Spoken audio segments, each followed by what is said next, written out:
자, 오늘은 에스라서의 마지막 시간입니다. 에스라 전체 흐름을 짤막하게 정리하고 본문으로 들어가 보도록 하겠습니다. 에스라서는 크게 두 흐름을 갖고 있습니다. 1장부터 6장까지가 첫 번째인데요. 무너진 성전을 재건하고 또 예배를 회복하고 외형적 복원의 시간을 1장부터 7장까지의 내용으로 기록을 하고 있습니다. 한마디로 이야기를 한다면 성전의 회복이다라고 말씀을 드릴 수가 있습니다. 자, 두 번째는 7장부터 10장까지의 내용인데 에스라가 등장을 하면서 말씀이 회복이 되는데 죄의 문제가 드러나기 시작합니다. 죄의 문제가 드러나는데 이것이 지도자들로부터 으뜸이 되어서 그 죄가 드러나 온 백성이 함께 죄를 짓게 되는 이런 모습들이 나타나게 됩니다. 그러나 이러한 때에 오늘 본문을 통해서 내면적 회복을 하나님 앞에 다시 회복하고 진정한 회복이 무엇인지 말씀을 통해서 우리에게 일깨워주고 있습니다. 두 번째의 핵심은 사람의 회복이에요. 자, 한번 따라해 볼까요? 성전의 회복, 사람의 회복. 할렐루야. 에스라서는 회복에 초점을 두고 있습니다. 이스라엘 백성들이 바벨론의 포로로 잡혀 있다가 70년 뒤에 이제 1차 귀환에서 성전 건축을 시작하고 이것이 또 중단됐다가 17년 만에 다시 재건이 되고 또 에스라가 2차 귀환을 하면서 57년 만에 이스라엘 백성들이 성전 건축은 해놓고도 말씀이 없어서 하나님 앞에 잡아가고 통회함이 없이 말씀이 나를 움직이고 내 삶을 영위해 나가야 되는데 말씀이 없다 보니까 여전히 과거의 모습으로 돌아가 있는 이 모습을 보면서 에스라가 지도자를 세우고 말씀의 회복을 또 선포하고 또 그 죄의 하나하나를 지적을 하면서 다시 이 땅에 회복이 있기를 이스라엘 백성들과 함께 하나님만 바라보도록 하는 그런 내용들이 성전의 회복, 사람의 회복 이렇게 회복에 중점을 두고 에스라서가 기록이 되어 있다는 사실, 이 말씀을 통해서 나 자신도 회복이 되고 여러분 가정과 이 교회도 회복이 되기를 소망합니다. 아멘. 하나님께서 주신 이 말씀은 하나도 땅에 떨어짐이 없어요.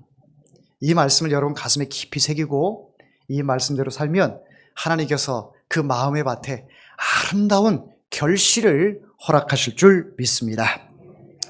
자, 본문으로 돌아가 보도록 하겠습니다. 10장 1절부터 4절 이 장면이 매우 중요한 내용인데요.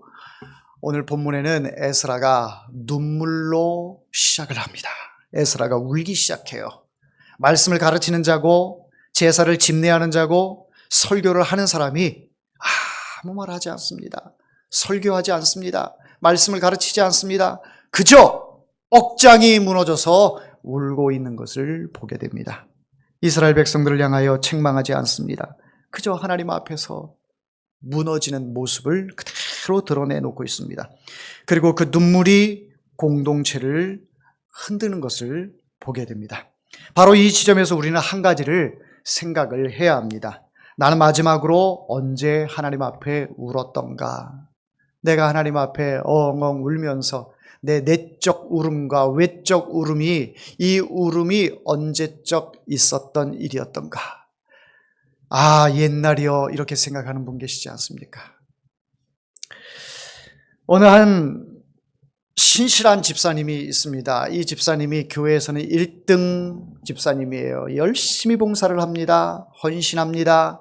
교회 굳은 일은 도맡아서 합니다. 누가 봐도 우리 교회의 기둥 같은 집사님이다, 이렇게 성도들은 생각을 했습니다. 많은 사람들이 그의 믿음을 보고 대단하다 추켜 세웠습니다. 자타가 공인할 만큼 자부심도 있었고 타인들도 그렇게 인정을 하던 집사님이었습니다. 그런데 이 집사님이 집에만 가면 달라지는 거예요. 교회에서의 모습은 온데간데였고 집에 오면 남편을 무시하고 가정일은 돌보지 않습니다. 소소한 것에 짜증이 납니다. 식구들이 말 거는 것조차 짜증이 납니다. 교회에서는 그렇게 열심인데 왜 가정으로만 돌아가면 다른 사람이 될까요? 이런 모습을 보면서 자녀들이 의구심이 들었어요. 교회에는 하나님이 있고 가정에는 하나님이 안 계신가? 엄마는 도대체 왜 교회에서는 하나님을 잘 섬기는 사람처럼 그러면서 집에 와서는 천국이 아니라 지옥의 그런 분위기를 조성할까 하면서 엄마한테 노골적으로 이야기하는 거예요. 엄마, 집에는 하나님이 안 계셔? 교회에만 하나님이 계시고 집에는 하나님이 안 계셔? 아들이 그렇게 묻습니다. 엄마는 그런 생각을 한 번도 하지 않았어요. 교회의 모습 그대로 집에서도 한다라고 생각을 했어요. 말도 그렇고 남편을 대하는 것도 그렇고 자녀를 대하는 것도 자기는 변함없이 똑같이 대한다라고 생각을 했습니다. 그런데 남편이 느끼는 것은, 아들이 느끼는 것은 전혀 아니었습니다. 아들의 이 한마디에 엄마는 가슴이 무너지기 시작했습니다. 그동안 한 번도 생각해 보지 않았던 그 생각을 아들이 일깨워 준 거예요. 그래서 이 마음이 무너지고 하나님 앞에 눈물을 쏟기 시작합니다. 눈물을 흘려요. 이 어떤 눈물입니까? 참회의 눈물이지요. 회개의 눈물입니다. 내가 우리 남편에게, 우리 자녀들에게 얼마나 가증스러운 사람이었는가. 하나님이 보실 때에 너는 위선자야, 그 음성이 막 들리는 것 같아요. 교회에서는 많은 사람들이 칭찬을 하고 추앙을 했지만 집에 와서는 아주 악녀처럼 행했던 자기의 이 모습들이 주마등처럼 지나가는데 눈물을 흘리지 않고는 견딜 수가 없는 거죠. 가슴을 찢으며 통회하며 하나님 앞에 울부짖습니다. 세월이 지나갑니다. 시간이 지나도 변화되는 것은 그렇게 없어요. 뭐 가정 분위기가 좋아진다거나 또 내 삶이 뭐 다르게 변화가 된다거나 그러진 않아요. 그러나 한 달, 두 달, 몇 달이 지나가면서 조금씩 집안 분위기의 이 기류가 바뀌는 것을 볼 수가 있습니다. 어느 날 아들이 이야기를 합니다. 엄마, 이제는 집에도 하나님이 계신 것 같아. 집에도 하나님이 계신 것 같아. 엄마 모습 보니까 너무 행복하다고. 작은 말 한마디, 과거에 아주 상스러운 그런 이 습관화되어 있는 그 욕설이며 비속어며 또 짜증이며 이런 것들이 조금씩 사라지고 이제는 사랑의 언어, 칭찬의 언어, 격려의 언어, 위로의 언어 이런 것들이 남편에게 자녀들에게 나타나니까 가정 분위기가 싹 바뀌어버린 거예요. 그러면서 이 집사님은 또 한 번 눈물을 흘립니다. 눈물을 흘려요. 이 눈물은 어떤 눈물입니까? 감사의 눈물이에요. 감격의 눈물이에요. 그러면서 이제는 이 집사님이 교회에서뿐만 아니라 가정에서도 정말 칭찬받고 또 분위기 메이커가 되고 하나님이 기뻐하시는 그런 엄마로서, 아내로서 또 교회 집사로서 그 역할을 감당하게 됐다라는 겁니다. 이런 회복의 은혜가 우리 모두에게 있기를 원합니다. 한번 나 자신을 냉철하게 객관적으로 한번 돌아보자고요.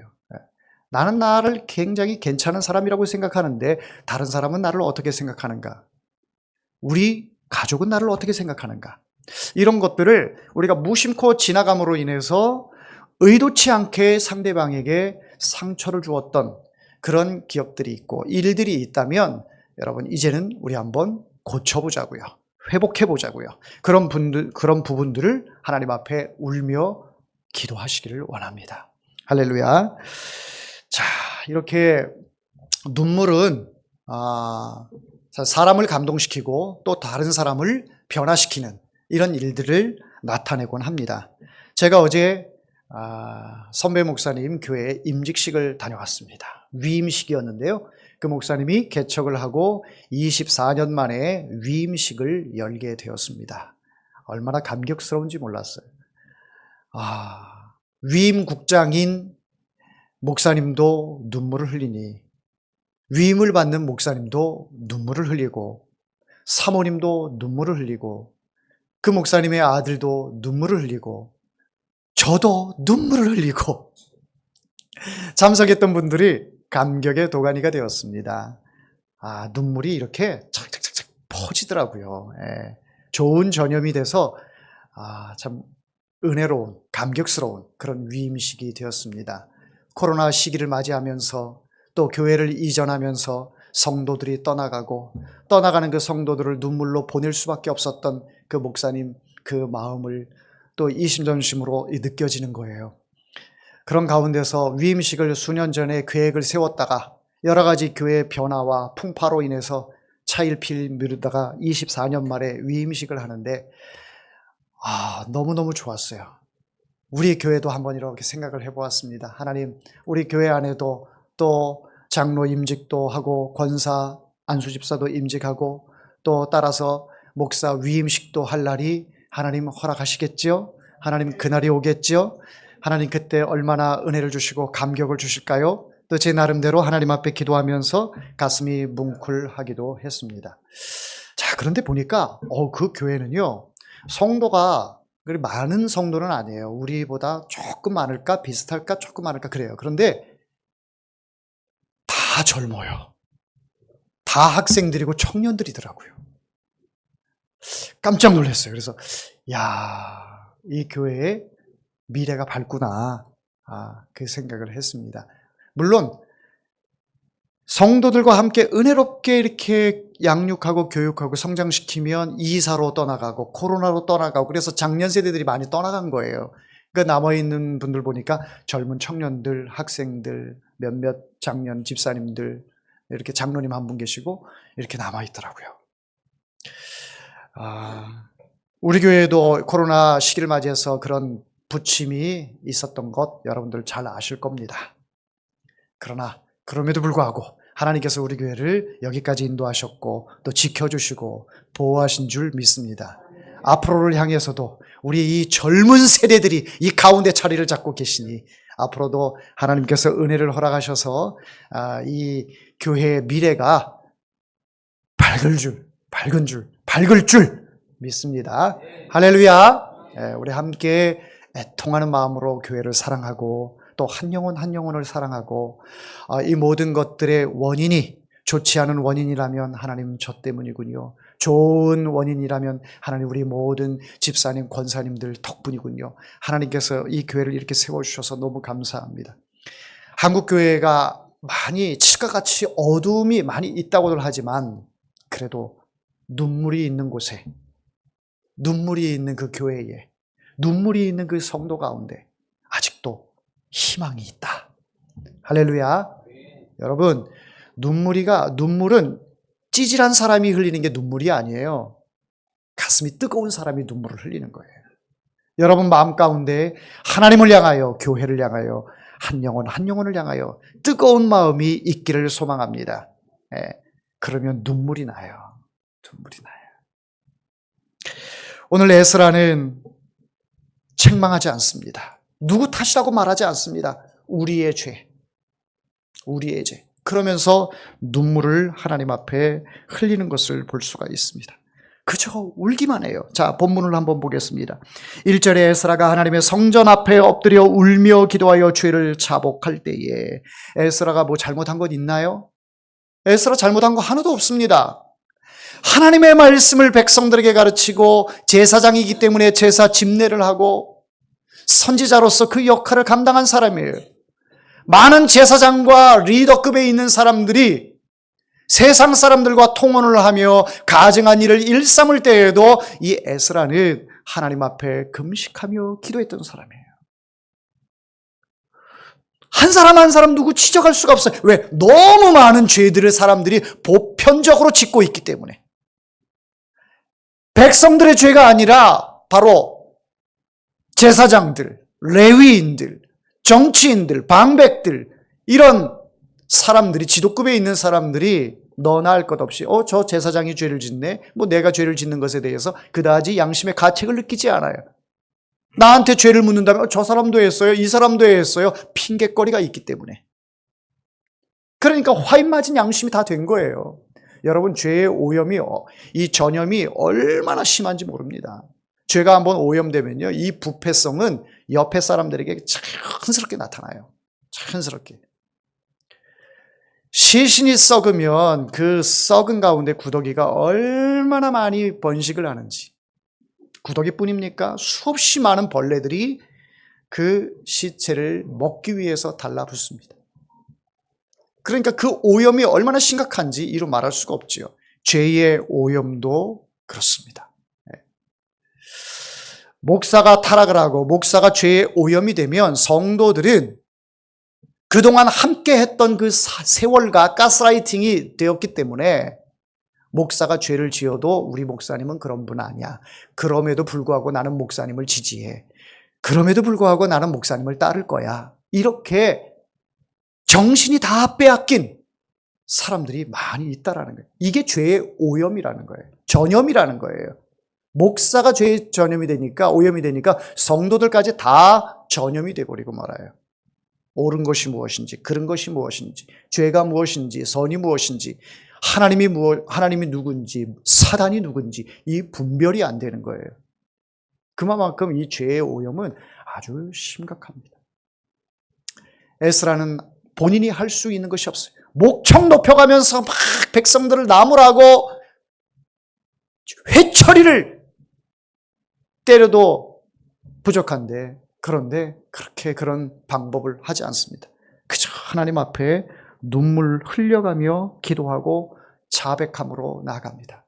그런데요, 한 사람의 이 자복하고 울며 기도하는 것이 얼마나 공동체에 선한 영향력을 끼치는지 오늘 본문에 말씀하고 있습니다. 1절 말씀에 보니 울며 기도하여 죄를 자복할 때에 많은 백성이 크게 통곡하며 이스라엘 중에서 백성의 남녀와 어린아이의 큰 무리가 그 앞에 모인지라. 남녀, 어린아이, 큰 무리. 여러분, 그 당시에 어떤 일에 있어서 중요한 일들을 하는 데 있어서 숫자에 속하지 않은 그런 사람들, 여자들, 어린아이들, 이런 사람들까지 다 회개하며 나오는 거예요. 모든 사람들이, 큰 무리들이 나와서 같이 울며 같이 통해 자복하고 있는 것입니다. 선한 전염이에요.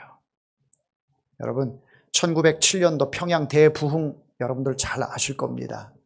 그래서 2007년도에 평양 대부흥 100주년 맞이해서 한국교회가 이 100주년을 맞이해서 다시 한국교회가 부흥의 불길이 일어나야 한다. 그래서 교단마다 또 한국교회 전 지역에 이 포스터를 붙이고 또 부흥을 하기 위해서 회개하고 그렇게 하나님 앞에 부르짖었던 기억이 있습니다. 평양 대부흥 운동이 일어날 수 있었던 것은 회개 운동이었어요. 다른 게 아니었어요. 당시 길선주 장로님이 먼저 자기 자신을 오픈했습니다. 하나님, 저는 죄인입니다. 저는 다른 사람의 것을 훔쳤습니다. 도둑질을 했습니다. 자복하고 회개합니다. 저를 용서하여 주옵소서. 눈물을 흘려가며 통회하며 모든 사람들 앞에 공개 자백을 했어요.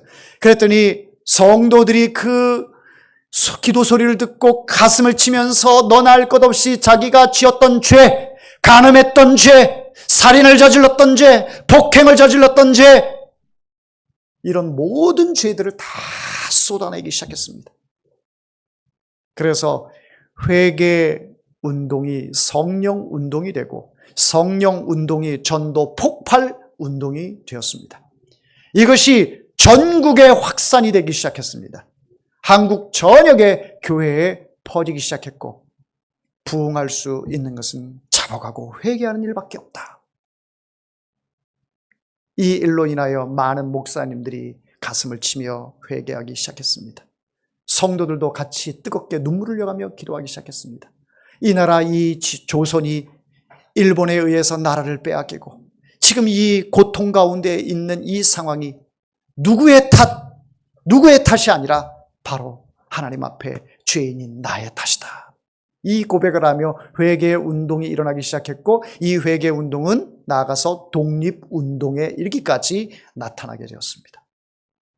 그래서 민족 대표 33인 가운데 이 개신교 기독교인들이 대다수를 차지하고 회개로부터 시작을 하니까 대한민국에 대한 많은 백성들이 각성을 하게 되고 하나님이 보호하사 이 나라가 다시 회복될 것을 사람들은 굳게 믿었던 것이지.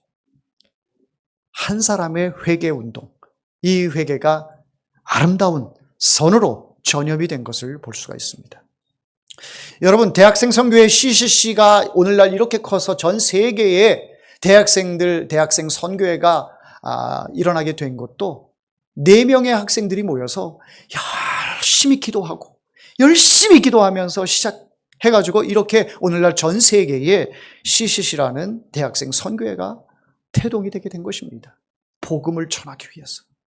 자기네 힘으로는 안 되니까 하나님 성령님 주시옵소서. 말씀으로 인하여 뜨겁고 눈물이 나니까 하나님께서 가서 전하라! 그 감동을 주시니까 전하지 않고서는 견딜 수 없는 마음을 그들이 갖게 된 것이죠. 사랑하는 성도 여러분, 우리가 뭐 대단한 사람입니까? 우리가 뭐 엄청난 사람입니까? 그렇게 잘난 사람입니까? 그렇지 않잖아요. 그저 우리가 할 수 있는 것은 우리의 능력도 없고요, 잘남도 없고요, 배움도 짧고요, 여러 가지 생각을 해봐도 우리가 가지고 있는 거, 능력, 재능, 지혜, 지식 한없이 부족합니다. 어떻게 해요? 할 수 있는 게 없어요. 하나님 앞에 우는 것밖에 없어요. 하나님, 오늘도 내 자신의 부흥을 위해서 기도합니다. 우리 가정의 부흥을 위해서 기도합니다. 교회의 부흥을 위해서 기도합니다. 그런데 내가 할 수 있는 게 없어요. 남을 끌어올 수 있는 재주도 없고, 남에게 말로 설득할 수 있는 입담도 없고, 내가 물질이 많아서 다른 사람에게 마음껏 물질을 제공하면서 그 마음을 살 수 있는 능력도 없고, 하나님, 하나부터 10까지 나에게는 부족한 것 투성입니다. 그러나 내 자신이 하나님 앞에 부흥되기를 원합니다. 내 가슴이 뜨거워지기를 원합니다. 하나님, 내 속에 있는 이 죄악들이 다 십자가상에 도말하게 해주시고 정결하고 깨끗한 심령으로 하나님 거듭나게 하여 주옵소서. 내 속에 눈물이 회복이 돼야 돼요. 다른 사람 탓할 것 없어요. 목회자 탓할 것 없고, 중직자들 탓할 것 없고, 환경 탓할 것 없고, 지역, 건물 탓할 것 없습니다. 하나님 앞에 울부짖는 심령, 그 한 심령이 있으면 그것이 바로 온 성도들에게 같이 눈물을 흘리게 되고 같이 복음이 확산되는 전도 폭발의 역사가 나타나게 되는 줄 믿습니다. 할렐루야. 그런 역사가 우리 교회 가운데 있어야 돼요. 여러분, 오늘 구경하러 교회 나오신 거 아니잖아요. 시간 돼서 그냥 습관처럼 나오신, 하나님 그런 거 원하지 않으세요. 정말 이 시간을 통해서 하나님을 만나기를 원하고, 하나님의 음성 듣기를 원하고, 하나님께서 여러분의 아픈 상처 어루만져 주시고 치유되기를 원합니다. 예수님의 옷자락만 만져도 병이 치료되는 그 역사가 왜 2000년 전에만 나타나고 지금 나타나지 않습니까? 우리가 그만큼 주님에 대한 사모하고 또 기대하는 그 심리가 너무 없어졌기 때문에, 그 믿음이 사라졌기 때문에 그저 습관화되어 있는 나의 모습만, 교회 마당만 밟고 왔다 갔다 하는 이런 모습만 남아있기 때문에 그런 현상이 나타나는 것 아니겠습니까? 오늘도 주님께서는 여러분들을 향해서 나를 간절히 찾는 자가 나를 만날 것이라 하나님 말씀하고 계십니다. 하나님을 찾는 이 시간 되기를 원합니다. 하나님의 위로의 손길을 경험하는 이 시간이 되기를 원합니다. 자, 이런 가운데에 2절 말씀에 보니까 엘람 자손 중 여히엘의 아들 스가냐가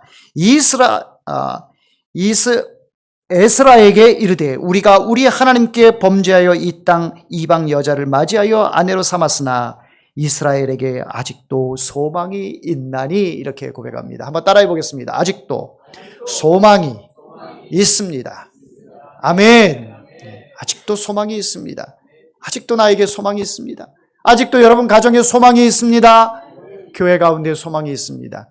이 대한민국이 지금 많이 어려워요.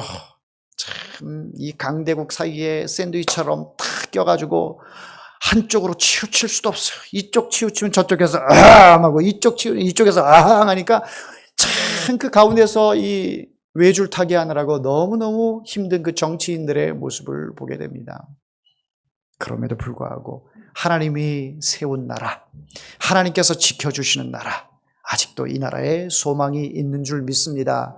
아직도 이 나라를 위하여 눈물을 흘려가며 기도하는 심령이 있기 때문에 하나님께서는 이 교회에 희망을 거두지 않는 것입니다. 바로 그런 사람이 누굽니까? 저와 여러분이 되지. 나라를 위해서 눈물로 기도하고, 이 나라가 하나님께서 붙드시는 나라, 이 나라를 통하여 전 세계에 복음을 더 전할 수 있는, 이제는 받아왔던 나라가 주는 나라가 되게 해달라고, 이렇게 선교를 받았던 나라가 선교를 하는 나라가 되게 해달라고, 우리 교회도 선교를 받았던 교회가 선교를 하는 교회가 되게 해달라고. 할렐루야. 지원을 받았던 이 나라가 이제는 전 세계에 지원하는 그런 나라가 됐잖아요. 얼마나 잘 살게 됐습니까? 교회도 마찬가지예요. 여러분 가정도 마찬가지입니다. 하나님 앞에 기도하십시오. 하나님, 우리 가정이 참 형편이 어려운데 이제는 누구의 도움 없이 다른 사람에게 지원하고, 다른 사람, 불쌍한 사람 거저 지나가고 스쳐 지나가는 그런 마음이 아니라 그를 긍휼히 여기고 그를 사랑하고 그에게 밥 한 끼라도 대접할 수 있는 그런 하나님, 넉넉한 마음과 물질도 하나님 허락해달라고 그렇게 기도하시며 하나님 앞에 소망을 아랠 수 있기를 바랍니다. 아직도 희망이 있어요. 자, 이 스가랴가 바라본 그 희망이 뭐냐? 바로 눈물이었습니다. 에스라의 눈물을 보고 백성들이 함께 눈물을 흘려가며 통회하는 모습을 보면서 하나님께서 이 나라에 아직도 희망이 있다. 하나님께서 이 나라를 붙들고 계신다. 저 눈물이 있는 한 이 나라는 희망이 있다. 여러분, 희망이 없는 교회는 눈물이 없는 교회입니다. 희망이 없는 나라는 눈물이 없는 나라입니다. 자기 나라를 사랑하지 않고 여차하면 이 나라를 버리고 떠날 생각만 하는 사람들, 이런 사람들이 있는 한 그 나라에는 희망이 없습니다. 그러나 어떤 상황에서도 이 나라가 잘 되기를, 이 나라가 자주국가로 또 민주국가로 바로 서기를 바라는, 그러면서도 자기에게 손해가 올지라도, 힘들고 어려울지라도 이 나라를 지키고 사랑하는 그 마음, 그런 눈물의 사람들이 있는 한 이 나라는 하나님께서 인도하실 줄 믿습니다. 우리 헤어름 교회도 바로 이 눈물이 메마르면 안 돼요. 다른 거는 없어도 눈물이 메마르면 안 돼요. 눈물 바라보면서 저 교회는 좀 웃고 밝은 기운이 아니라 눈물만 흘리고 조금 우울하고, 여러분, 사람은 그렇게 생각할 수 있어요. 그러나 그 눈물 가운데 하나님께서 그 눈물을 닦아주시는 그 모습, 하나님께서 위로해 주시고, 사랑하는 딸아, 사랑하는 아들아, 내가 너의 눈물을 보았노라. 하나님이 그 눈물을 보시고 하나님께서 우리에게 그 두 팔로 안아주시는 것을 여러분 상상해 보세요. 그걸 가슴에 새겨보세요. 가슴이 웅장해지지 않습니까? 사람들의 위로를 얻어도 우리는 힘이 나는데 하나님이 여러분들의 손을 붙잡고 이렇게 세워주신다면, 여러분들의 그 눈물을 헛된 눈물이라 하지 않고 그 눈물을 보았노라, 그 눈물을 통해서 내가 너를 기억하노라, 이 하나님의 음성이 여러분 가운데 귀에 들린다면 얼마나 행복한 사람입니까? 우리 헤어름 교회가 그런 눈물이 있는 교회가 되기를 원합니다. 할렐루야. 회개의 눈물의 기도, 감격의 눈물의 기도, 감사의 눈물의 기도. 교회가 회개의 눈물의 기도만 있으면 안 되겠죠. 그런데 중요한 것은 이거보다 더 중요한 것이 있어요. 그것이 뭐냐면, 눈물을 흘렸어요. 회개를 했어요. 내가 감격이 됐어요. 감동이 됐어요. 마음이 뭉클해졌어요. 거기서 멈추면 안 되겠지요. 중요한 것은 거기서 삶으로 이어지는 것이 중요합니다. 앞서 제가 서론에 한 집사님 예를 들었는데, 그 집사님이 아들의 그 이야기를 듣고 눈물을 흘려가며 회개했잖아요. 거기서 끝나버렸으면 아무 소용이 없어요. 하루 이틀 지나가면서 계속해서 자기 자신을 돌아보고 내 언어가, 내 표정이, 내 행동이 잘못됐던 것들을 계속 모니터하면서 하나님 앞에 회개하면서 삶 속에서 고쳐나갔더니 이제 가정이 회복이 되는 거예요. 여러분, 회개라는 것은 눈물이 시작이 되지만 그 시작이 끝은 아니에요. 그것이 회개를 다 했다라고 여러분 생각하시면 그건 착각입니다. 눈물로 시작을 했지만 마침은 행동으로 나타나야 하는 것입니다. 야고보서 2장 26절 말씀에 영혼 없는 몸이 죽은 것과 같이 행함이 없는 믿음은 죽은 것이다. 죽은 믿음이다 라고 말씀하고 있습니다. 관념 속에만 이 믿음을 가지고 있으면 구원의 확신을 가지고 있다라고 하지만 그 사람이 전혀 삶이 변화가 되지 않고 아름다운 삶의 열매로 맺혀지지 않으면 그건 진정한 회개가 아니에요. 진정으로 하나님 앞에 구원의 확신을 가지고 살아가는 사람이 아닙니다. 구원의 확신을 가지고 살아가는 사람은 하나님 앞에 회개를 했으면 그 회개한 것을 감사해서 하나님이 나를 용서해 주신 것에 대한 그 기쁨과 감격하에 내 삶이 예수님을 닮아가는 삶으로 나아가는 것이, 이것이 진정으로 회개에 합당한 열매를 맺는 것입니다. 하나님께서는 우리에게 그러한 삶을 원하는 거예요. 오늘 본문의 이 10장 말씀 가운데 이방 여인들과 통혼했던 제사장들, 레위인들, 고관 대작들, 이 사람들이 으뜸이 돼서 이러니까 백성들도 다 마찬가지잖아요. 그런데 오늘 본문 이후의 내용들을 쭉 읽어보면 많은 인물들이 거론되고 있습니다. 근데 그 사람들이 명예로운 사람들이 아니에요. 이름이 어느 가문에 누구 계속 기록이 되어 있어요. 10장 끝날 때까지. 이 사람들은 부끄러운 인물들이 나열되고 있는 거예요. 이방 여인과 통혼함으로 인해서 하나님의 마음을 아프게 하는 그 죄인들의 명단들이 쭉 나오는 거예요. 여러분, 기왕에 우리가 성경에 기록된다면 하나님이 쓰시는 의로운 도구의 이름으로 이게 나열이 돼야지. 그 죄인들의 이름 나열 쭉 한 거기에 족보가 딱 들어가 있으면 얼마나 부끄럽습니까? 네? 자, 그런데 에스라의 이 눈물로 인하여 또 이 스가냐에 아직도 소망이 있습니다 라고 하는 이 희망을 가지고 개혁을 하기 시작합니다. 눈물로 기도하고 회개로 그친 것이 아니라 이제 본격적으로 행동화되어지는 것을 볼 수가 있습니다. 이방 여인들과 결혼했던 거 하나님의 말씀으로 이혼을 시킵니다. 이혼을 시키고 가정이 해산이 돼요. 어떻게 보면 너무 잔인해요. 기왕에 결혼하고 살고 있는 거 그냥 행복하게 살면 안 될까요? 그런데 이스라엘 백성들이 그런 가운데서 이방 여인들과 결혼한 모습을 통해서 하나님만 바라본다면 그것도 굉장히 수지 맞는 장사인 것 같은데 오히려 우상 숭배를 해요. 이방 여인들을 통해서 우상 숭배를 하고 이 우상의 그 이방인들이 섬기는 그 우상을 가져오게 되고 자녀들에게 그것을 가르치게 되고 또 이방 문화가 우리 가정에 들어오게 되고 그러니까 기독교 문화가 하나님 문화가 사라져버리는 거예요. 하나님 앞에 제사를 드리는 것이 아니라 산당에 가서 그 우상 숭배하는 가운데 가서 제사를 드려요. 여러분, 그러니 하나님께서 가장 싫어하는 것이 우상 숭배인데 하나님보다 더 사랑하는 것이 있다면 그것이 우상 숭배인데 그것을 계속 행하면서 가정을 유지하는 게 옳겠습니까? 여러분, 지금 현대 시대에서는 그래도 그렇지 가정을 그렇게 생각할 수 있습니다. 충분히 여러분들은 사랑이 많고 인자하기 때문에 충분히 용납하고 그렇게 할 수 있습니다. 그러니까 이런 내용들은 그만큼 이방신들이 들어오게 되면 그 속에서 하나님을 바라보기가 어렵다라는 것을 일벌백계로 우리에게 보여주고 계시는 거예요.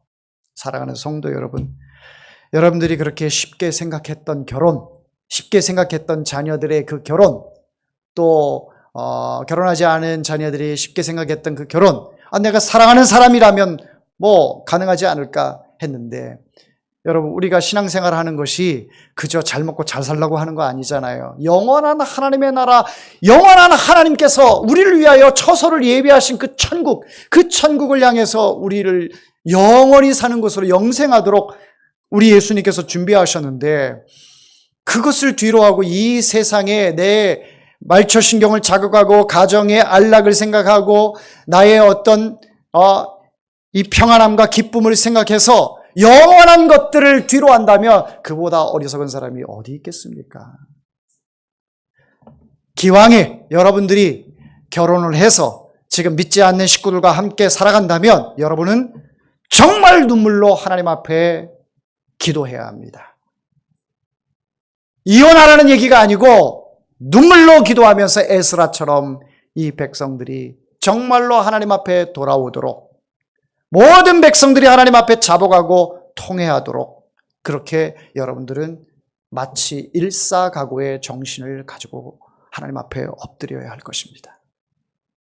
내 아내든 내 남편이든 내 자녀든 나의 부모님이든 믿지 않는 그 식구들을 향해서 여러분들 가족이 다 예수 믿고 은혜로움 가운데에 가정생활을 하면 얼마나 그보다 더 환상적이고 그보다 더 행복이 어디 있겠습니까마는. 그런데 이런 모습들은 온전한 모습으로 우리 가정 가운데 나타나지 않고 혈육의 정으로만 뭉쳐 있으니 하나님 보실 때 얼마나 마음이 아프실까요? 하나님의 마음을 통감하면서 여러분들도 눈물로 하나님 앞에 씨를 뿌려야 합니다. 자녀들에게 눈물로 씨를 뿌려야 돼요. 이전에 행하던 것으로는 안 됩니다. 딱딱하게 굳어져 있어요. 말랑말랑했던 그 땅이 계속 밟고 다니면 딱딱한 아스팔트처럼 딱딱한 그런 길처럼 되는 것처럼 여러분 이전에 행하던 모습으로는 안 됩니다. 하나님 앞에 잡아가고 회개의 눈물로 하나님 앞에 엎드리는 여러분들이 될 때에 여러분들의 모습이 성령의 역사로 말미암아 그들 눈에 다르게 보일 거예요. 할렐루야. 할렐루야. 여러분들의 과거의 노력이 헛되다는 것을 이야기하는 것이 아닙니다. 방법을 바꿔야 돼요. 방법을. 어떤 방법? 하나님 앞에 이제는 엎드릴 수밖에 없다. 눈물로 호소할 수밖에 없다. 입술로 회유하고 물질로 회유하고 행했던 나의 모든 이런 방법으로는 안 된다. 눈물로 하나님 앞에 엎드림을 통해서 여러분 가족 가운데에 모든 믿지 않는 식구들이 있다면 다 여러분의 눈물로 하나님께서 역사하셔서 하나님께로 돌아오는 은혜가 있기를 원합니다. 한번 따라합니다. 아직도 우리 가정에 소망이 있다. 할렐루야. 아직도 우리 교회에 소망이 있다. 기도합니다.